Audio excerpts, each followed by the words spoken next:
Hello students, आज हम नया चैप्टर शुरू करने जा रहे हैं। हमारा चैप्टर जो है ये है अध्याय नंबर 12 और इसका नाम है विद्युत। थोड़ा सा बेटे आपको ये हो सकता मुश्किल लगे, पर ये बहुत ही इजी है। वैसे बच्चों को समझने में डिफ़िकल्टी आती है, तो हम कोशिश करेंगे कि हम इसको बेसिक से स्टार्ट करें। तो विद्युत जो होती है उसको हम आम भाषा में कहते हैं बिजली। जो हमारे घरों में बिजली आती है, जिससे हमारा टीवी चलता है, पंखा चलता है, लाइट जलती है, उसको हम बोलते हैं विद्युत। जनरली आप लोग बोलते हैं ना लाइट चली गई, लाइट आ गई। एक्चुअल में वो क्या होता है? विद्युत होता है। तो ये जो विद्युत है, जो तार में से बह के पंखे तक पहुंचती है, तार में से बह के ट्यूबलाइट तक पहुंचती है, ये क्या होती है वो हम इस चैप्टर में पढ़ेंगे। तो यहाँ पे जब हम इसकी परिभाषा पढ़ेंगे तो उसमें हम देखेंगे कि विद्युत क्या होती है। किसी भी तार में से आवेश का प्रवाह, उसे हम कहते हैं विद्युत। अब ये आवेश क्या होता है, तो पहले हम चलो आवेश को समझते हैं। तो हमारा आज का टॉपिक जो है वो क्या है? आवेश। आवेश को इंग्लिश में हम बोलते हैं चार्ज। हमने 9th क्लास में पढ़ा था कि हर पदार्थ परमाणु का बना हुआ है, और जो परमाणु होते हैं उनके केंद्र में नाभिक होता है। इस नाभिक के अंदर प्रेजेंट होते हैं धन आवेशित प्रोटॉन और न्यूट्रॉन। न्यूट्रॉन पे कोई भी आवेश नहीं होता, और प्रोटॉन पे कौन सा आवेश होता है? धन आवेश। और चारों तरफ इन कक्षाओं में घूमते हैं इलेक्ट्रॉन्स, जिनके ऊपर जो है ऋण आवेश होता है। ठीक है। अब क्या होता है, आवेश जो होता है, ये आवेश, इलेक्ट्रॉन्स का जो आवेश है, ये ट्रांसफर हो सकता है एक जगह से दूसरी जगह। फॉर एग्जाम्पल, आप लोगों ने देखा होगा बच्चे गेम भी खेलते हैं। प्लास्टिक के स्केल को अगर हम सिर पे रगड़ें और फिर उसके बाद कागज के छोटे छोटे टुकड़ों के ऊपर से उसको घुमाएं, तो वो जो छोटे छोटे कागज के टुकड़े होते हैं वो उससे चिपक जाते हैं। ऐसे ही आपने देखा होगा विंटर में क्या होता है, हमारे जो कपड़े होते हैं, जो हमारे विंटर वुलन क्लोथ्स होते हैं, उन्हीं कपड़े होते हैं, जब हम उन्हें पहनते हैं और फिर जब निकालते हैं तो कभी कभी क्या होता है, आपने देखा होगा कि वो हमारा जो शरीर के रोए हैं उनको अपनी तरफ खींचते हैं। ऐसे ही अगर हम सूखे बालों में से बार बार कंघी निकालें तो वो कंघी की तरफ हमारे जो है बाल आकर्षित होते हैं। तो ये सब किसकी वजह से है? आवेश की वजह से। हम कह सकते हैं कि वो पदार्थ चार्ज हो गया, आवेशित हो गया है। तो यहाँ पर हम देखेंगे, अच्छा इसके अलावा एक चीज, जो परमाणु होता है वो आवेशित नहीं होता, वो उदासीन होता है। क्यों होता है? क्योंकि किसी भी परमाणु में जितने प्रोटॉन होते हैं धन आवेशित, उतने ही इलेक्ट्रॉन होते हैं। फॉर एग्जाम्पल, अगर हम हाइड्रोजन की बात करें तो उसके पास एक धन आवेशित प्रोटॉन है और एक धन आवेशित क्या है, सॉरी ऋण आवेशित इलेक्ट्रॉन है। इन दोनों पे आवेश जो है वो बराबर होता है, लेकिन विपरीत होता है। एक पर धन आवेश और एक पे ऋण आवेश, तो ये एक दूसरे के प्रभाव को कैंसिल आउट कर देते हैं। इसलिए एज अ होल उस परमाणु के ऊपर कोई भी आवेश नहीं होता। वो कैसा होता है? उदासीन होता है। परमाणु कैसे होते हैं? उदासीन।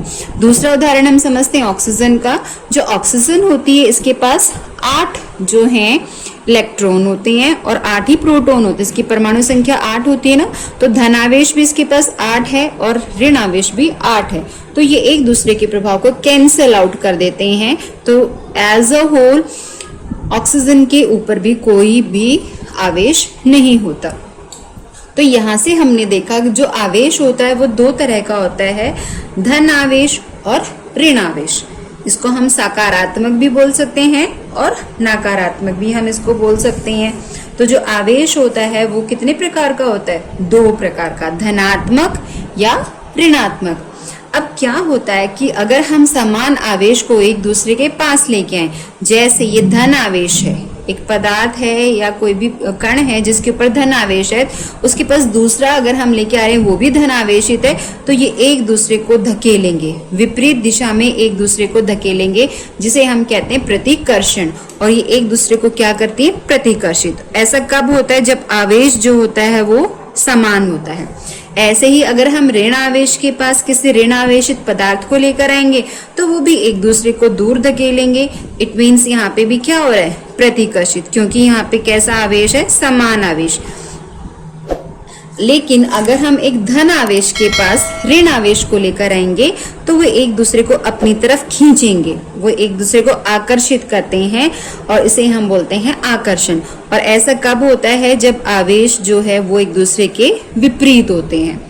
ठीक है, ऐसे ही अगर हम ऋणात्मक आवेश की तरफ धनात्मक लेके आएंगे तो ये जो है अपनी तरफ एक दूसरे को खींचेंगे, तो यहाँ पे भी आकर्षण है। तो अब हमने इससे क्या निष्कर्ष निकाला कि अगर समान आवेश एक दूसरे के पास आते तो वहां पे प्रतिकर्षण होता है, वो एक दूसरे को क्या करते हैं? प्रतिकर्षित। लेकिन अगर आवेश विपरीत है तो वो एक दूसरे को क्या करेंगे? आकर्षित। तो ये हमने यहाँ पे निष्कर्ष निकाला। अब ऐसा क्यों होता है? यहाँ पे देखो बेटे, जो इलेक्ट्रॉन होते हैं, एक इलेक्ट्रॉन जो है उसके ऊपर ऋण आवेश होता है और उसका मान है 1.6 इंटू 10⁻⁻19 कूलाम। कूलाम जो है वो आवेश का एसआई मात्रक है। कूलाम जो है ये क्या है? एसआई मात्रक है। और किसका? आवेश का। तो ये क्वेश्चन पूछा जाता है, आवेश का एसआई मात्रक क्या है? कूलाम है। एक वैज्ञानिक के नाम पर इसको रखा गया है कूलाम, और इसको हम डिनोट करते हैं कैपिटल सी से। अंग्रेजी का जो बड़ा अक्षर है कैपिटल सी, उससे हम डिनोट करते हैं। तो ये आपको याद रखना पड़ेगा, जो आवेश है उसका एसआई मात्रक क्या होता है? कूलाम। तो एक इलेक्ट्रॉन के ऊपर कितना आवेश होता है? 1.6 इंटू 10⁻⁻19 कूलाम। लेकिन ये ऋणात्मक होता है, हमने इसलिए इसके आगे निशान लगाया माइनस का। प्रोटॉन पे भी सेम आवेश होता है 1.6 इंटू 10⁻⁻19 कूलाम, पर ये कैसा होता है? धन आवेश होता है। सेम है लेकिन कैसा है? ऑपोजिट है, विपरीत है। इसलिए हमने यहाँ पे देखो ऊपर देखा था ना, ये दोनों पे आवेश है, सेम आवेश है।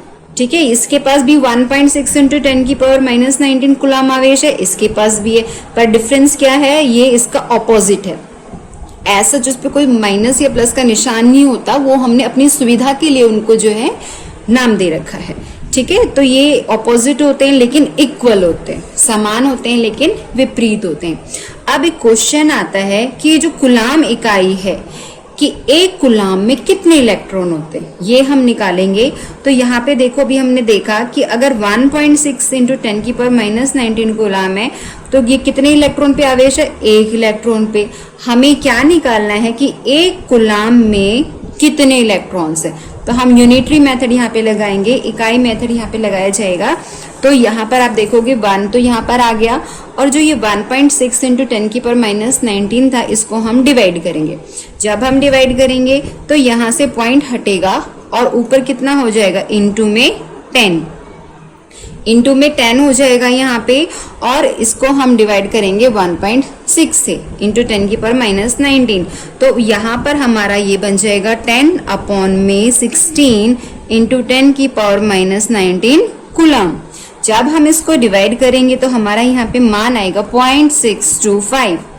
ठीक है, इसको डिवाइड करने पर कितना आ गया? 0.625। और जो ये नीचे माइनस में 10⁻⁻19 था, ये ऊपर जाएगा, तो ये जो माइनस का निशान है किस में चेंज हो जाएगा? प्लस में। तो यहाँ पर हो जाएगा 0.625 इंटू 10⁻⁻19। ठीक है, अब यहाँ पे पॉइंट सबसे आगे है, हम क्या चाहते हैं? इसको एक प्लेस हम राइट साइड में शिफ्ट करें। तो जब हम इसको एक प्लेस राइट साइड में शिफ्ट करते हैं तो यहाँ पे 1/10 का मान कम हो जाएगा, और हमारा आंसर हो जाएगा 6.25 इंटू 10⁻18। तो एक कूलाम में कितने इलेक्ट्रॉन होते हैं? 6.25, और इसके पीछे आप लगा दो 18 जीरो, तो ये काउंटिंग हम पढ़ भी नहीं सकते। तो एक कूलाम के अंदर इतने सारे इलेक्ट्रॉन होते हैं। मान लो जैसे ये एक कूलाम है, तो इसके अंदर जो इलेक्ट्रॉन है हम देख भी नहीं सकते, हम परमाणु को ही नहीं देख सकते, तो इलेक्ट्रॉन तो और भी छोटा है। तो इस एक कूलाम आवेश के अंदर 6.25 इंटू 10⁻18 कूलाम होते हैं। तो ये तो था आवेश के बारे में। इसके बाद हम पढ़ेंगे विद्युत धारा के बारे में नेक्स्ट वीडियो में।